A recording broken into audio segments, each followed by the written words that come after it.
ಕನ್ನಡದ ಈ famous creators ಯೂಟ್ಯೂಬಿನಿಂದ ತಿಂಗಳಿಗೆ ಎಷ್ಟು ಹಣ ಗಳಿಸುತ್ತಾರೆ ಗೊತ್ತಾ? ಇವತ್ತು ನೋಡೋಣ. ಸ್ಮರ್ ರಾಲೆನ್ಸ್, ವರ್ಷ ಕಾವೇರಿ, ವರುಣ್ ಆರಾಧ್ಯ ಮತ್ತು ಸ್ಯಾಮ್ ಸಮೀರ್ ಅವರ ಯೂಟ್ಯೂಬ್ ಅರ್ನಿಂಗ್ಸ್ ಬಗ್ಗೆ.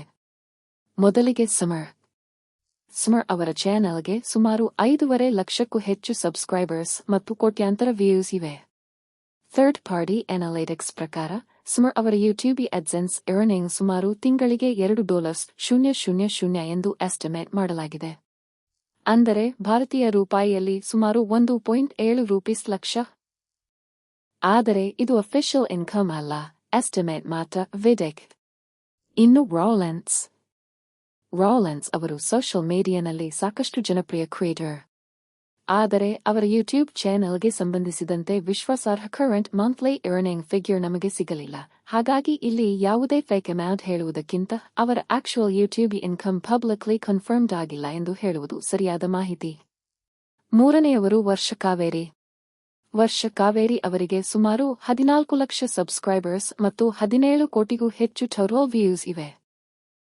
ಥರ್ಡ್ ಪಾರ್ಟಿ ಎಸ್ಟಿಮೇಟ್ಸ್ನಲ್ಲಿ ಅವರ ಮಂತ್ಲಿ ಯೂಟ್ಯೂಬ್ ಅರ್ನಿಂಗ್ ಸುಮಾರು $2.000-2.300 ರೇಂಜಿನಲ್ಲಿ ಕಾಣಿಸುತ್ತಿದೆ.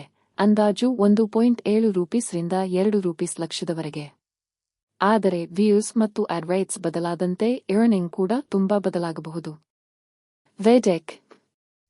ನಾಲ್ಕನೆಯವರು ವರುಣ್ ಆರಾಧ್ಯ ಅವರ ಚಾನೆಲ್ಗೆ ಸುಮಾರು 9 ಲಕ್ಷ ಸಬ್ಸ್ಕ್ರೈಬರ್ಸ್ ಮತ್ತು 77 ಕೋಟಿಗೂ ಹೆಚ್ಚು ವ್ಯೂಸ್ ಇರುವುದಾಗಿ ಅನಾಲಿಟಿಕ್ಸ್ ಡಾಟಾ ತೋರಿಸುತ್ತದೆ.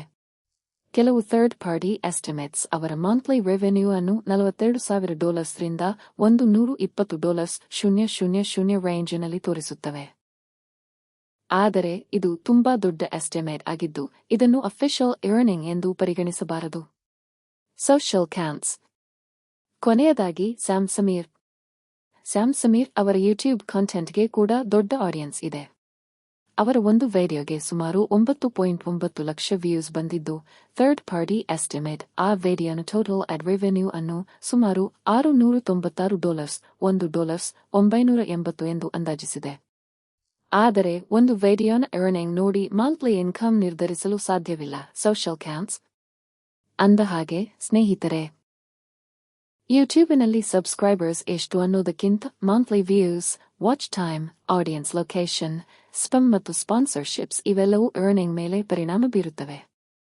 ಮತ್ತೊಂದು ಮುಖ್ಯ ವಿಷಯ, ಇಲ್ಲಿ ಹೇಳಿರುವ ಎಲ್ಲಾ ಅಮೌಂಟ್ಸ್ ಅಂದಾಜು ಮಾತ್ರ, ಕ್ರಿಯೇಟರ್ಸ್ ಅವರ ಅಫಿಷಿಯಲ್ ಇನ್ಕಮ್ ಅಲ್ಲ. ಈ 5 ಜನರಲ್ಲಿ ಯಾರ ಯೂಟ್ಯೂಬ್ ಅರ್ನಿಂಗ್ ಹೆಚ್ಚು ಇರಬಹುದು ಅಂತ ನಿಮಗೆ ಅನಿಸುತ್ತೆ? ಕಾಮೆಂಟ್ನಲ್ಲಿ ನಿಮ್ಮ ಆನ್ಸರ್ ತಿಳಿಸಿ. ಇಂತಹ ಕನ್ನಡ ಯೂಟ್ಯೂಬ್ ಕ್ರಿಯೇಟರ್ಸ್ ಮತ್ತು ಸೋಷಿಯಲ್ ಮೀಡಿಯಾ ಅಪ್ಡೇಟ್ಸ್ಗಾಗಿ ಚಾನೆಲ್ ಸಬ್ಸ್ಕ್ರೈಬ್ ಮಾಡಿ.